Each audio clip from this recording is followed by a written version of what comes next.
नमस्कार दोस्तों।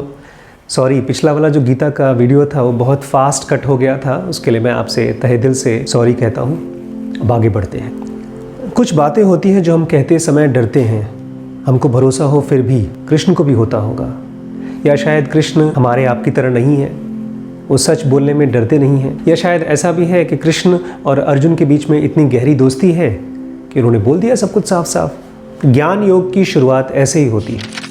कृष्ण अर्जुन से कहते हैं, अर्जुन ये जो ज्ञान की बात मैं तुम्हें बता रहा हूँ, इसे सबसे पहले मैंने ही विवस्वत को पढ़ाया। विवस्वत ने इसे मनु को पढ़ाया, मनु ने इसे इक्ष्वाकु को सिखाया, और इस तरह से ढेर सारे ऋषि मुनियों ने इसको सीखा। लेकिन फिर धीरे धीरे समय बीतता गया और ये ज्ञान खत्म हो गया, लुप्त हो गया। आज भी बहुत से ऐसे ज्ञान हैं जो खत्म हो रहे हैं। मूर्तिकला एक ऐसा ही ज्ञान है जो खत्म हो रहा है। धीमे धीमे बच्चे लिखना भूल जाएंगे। समय जैसे जैसे बीतता है कुछ बातें खो जाती हैं, लेकिन ये तो है स्पिरिचुअल ज्ञान, ये कभी नहीं खोएगा। इसका वजह बताएंगे, कृष्ण आगे चल के बताते हैं कि स्पिरिचुअल नॉलेज कभी नहीं खोएगा। लेकिन बेचारा अर्जुन विश्वास नहीं कर पाता है। अर्जुन की हालत खराब, बोलते हैं ऐसे कैसे बोल सकते हैं आप, विवस्वत तो इतने साल पहले पैदा हुए थे और आप तो यहाँ मेरे साथ मेरी उम्र के हैं, आपने कैसे उनको पढ़ाया ये सब, ऐसे कैसे विश्वास कर लूँ मैं आपके ऊपर। उसके बाद कृष्ण ने कुछ ऐसा कहा जो भरोसा नहीं हुआ। आपको भरोसा नहीं होगा, आपके पिताजी को भरोसा नहीं हुआ, आपके दादा को भरोसा नहीं हुआ, किसी को भरोसा नहीं होता, मुझे भी नहीं हुआ था। मैं बता दूंगा तभी भरोसा नहीं होगा आपको। कृष्ण कहते हैं अर्जुन से, तुम्हारे और मेरे कई जन्म हुए हैं अर्जुन, वो सारे मुझे याद हैं, तुम्हें याद नहीं है। इसका मतलब कोई ऐसी मेमोरी बैंक है जहाँ पर हमारे सारे लाइव्स स्टोर्ड होते हैं। फिजिकल वर्ल्ड में भी तो है। हमारे ब्रेन में कोई ऐसी चोट लग जाए जिसकी वजह से हमारी मेमोरी खत्म हो जाए तो हम पहचान नहीं पाते एक दूसरे को। तो फिजिकल वर्ल्ड में भी इस ब्रेन की मदद से हम अपनी लाइफ की ट्रैजेक्टरी को याद रख पाते हैं। कल क्या हुआ, एक हफ्ते पहले क्या हुआ, हमको मोटे मोटे में याद है। और कृष्ण इस मेमोरी बैंक के अलावा एक और मेमोरी बैंक की बात कर रहे हैं जिसमें सारे लाइफ स्टोर्ड हैं और उसको एक्सेस किया जाता है। अभी हम लोग ज़ेनोगा एडवांस में यही पढ़ रहे थे, किस तरह से एडवांस प्रैक्टिसेस हमको अपने पास्ट लाइफ्स को कांटेक्ट करने में, समझने में हेल्प कर सकती है। लेकिन शुरुआत तो तब होगी जब आपको थोड़ा बहुत भी भरोसा हो सके कि पिछले कई जन्म होते हैं। मैंने देखा है बहुत से लोगों ने तो नीचे कमेंट सेक्शन पे लिखा है, क्यों बकवास बातें कर रहे हैं। किसी गुरु से आप अगर ये सुन लेते हैं कि पुनर्जन्म नहीं होता है तो विश्वास कर लिया। मैं कह दूंगा पुनर्जन्म होता है तो विश्वास कर लेंगे। ये एक हाइपोथेसिस की तरह आपको लेना है। और इस हाइपोथेसिस का बेस क्या है? आपका कल का दिन। आपको याद है ना कल का दिन, इसका मतलब आपके ब्रेन में कहीं ना कहीं मेमोरी स्टोर्ड है। हो सकता है आप पूछें कि सर ब्रेन में तो स्टोर्ड होता है, लेकिन जब फिजिकल बॉडी छोड़ दिया उसके बाद हमारी मेमोरीज कहाँ स्टोर होती है, बिकॉज बॉडी तो गई। इसका मतलब वो स्टोरेज सिस्टम कोई और है, वो ज़्यादा हाईटेक है। आज जो भी हम लोग वीडियोस अपलोड करते हैं अपने फ़ोन में, अगर वो फ़ोन टूट भी जाए तो भी वो सारा का सारा स्टोरेज रहता तो है।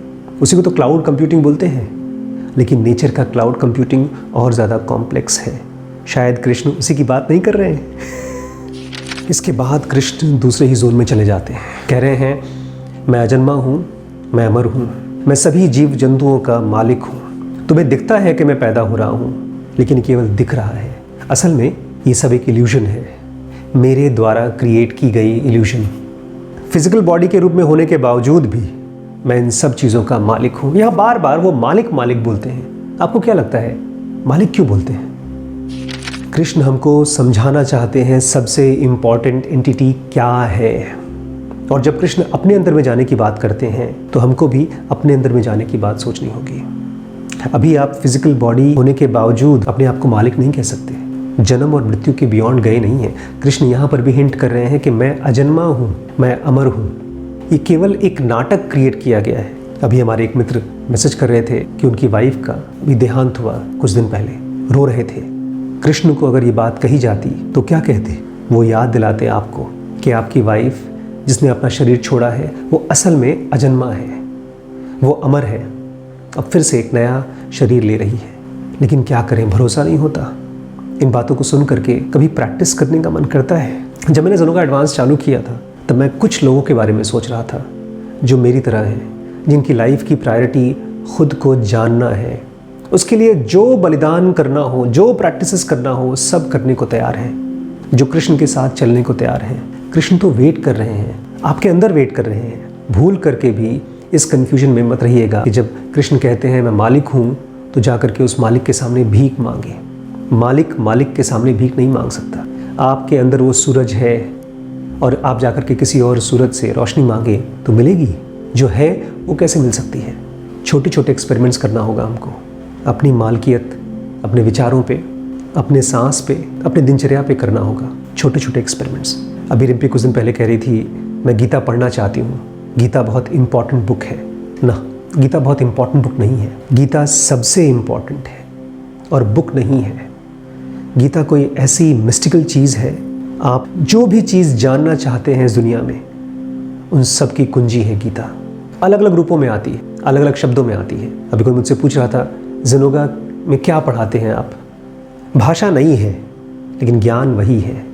ये वही ज्ञान है जो कृष्ण ने दिया विवस्वत को। विवस्वत ने पढ़ाया मनु को, मनु ने पढ़ाया इक्ष्वाकु को। उसी परंपरा को हम लोग फिर से जिंदा कर रहे हैं।